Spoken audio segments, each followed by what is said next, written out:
हकायक जानने की कोशिश करें।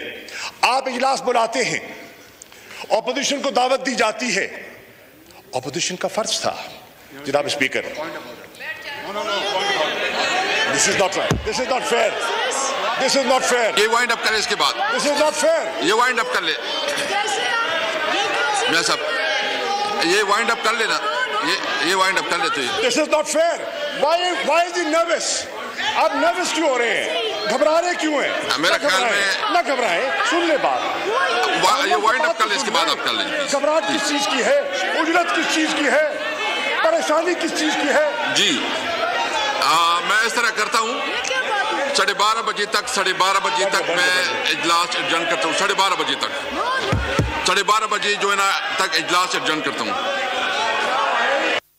12:30 बजे तक इजलास जो है वो फिलहाल मुलतवी किया गया है। कौमी असम्बली का इजलास शुरू हुआ, तहरीक अदम एतमाद पर वोटिंग होनी थी। पहले शहबाज शरीफ ने बात की, इज़हार ख्याल किया। सुप्रीम कोर्ट का ऑर्डर उन्होंने पढ़ के सुनाया। उन्होंने कहा पाबंद है कि आज सुप्रीम कोर्ट के हुक्म पर आज के दिन आपने तहरीक पर वोटिंग करानी है और किसी हवाले से कोई बात नहीं होगी। उसके बाद शाह महमूद कुरैशी ने इज़हार ख्याल किया और उनका यही कहना था कि जिस बात पर बात होनी चाहिए, यानी कि वो बैरूनी साजिश, उस पर बात नहीं की जा रही। हम सुप्रीम कोर्ट के फैसले का एहतराम करते हैं, लेकिन बैरूनी साजिश पर बात होना जरूरी है। उसके बाद एक हंगामा आरई की सूरत हाल हुई और स्पीकर असद कैसर ने कौमी असम्बली का इजलास अब 12:30 बजे तक मुलतवी कर दिया है। कौमी असम्बली के इजलास को अब 12:30 बजे तक के लिए मुलतवी किया गया है। 10:30 बजे बिल्कुल वक्त पर आज इजलास का आगाज हो गया था।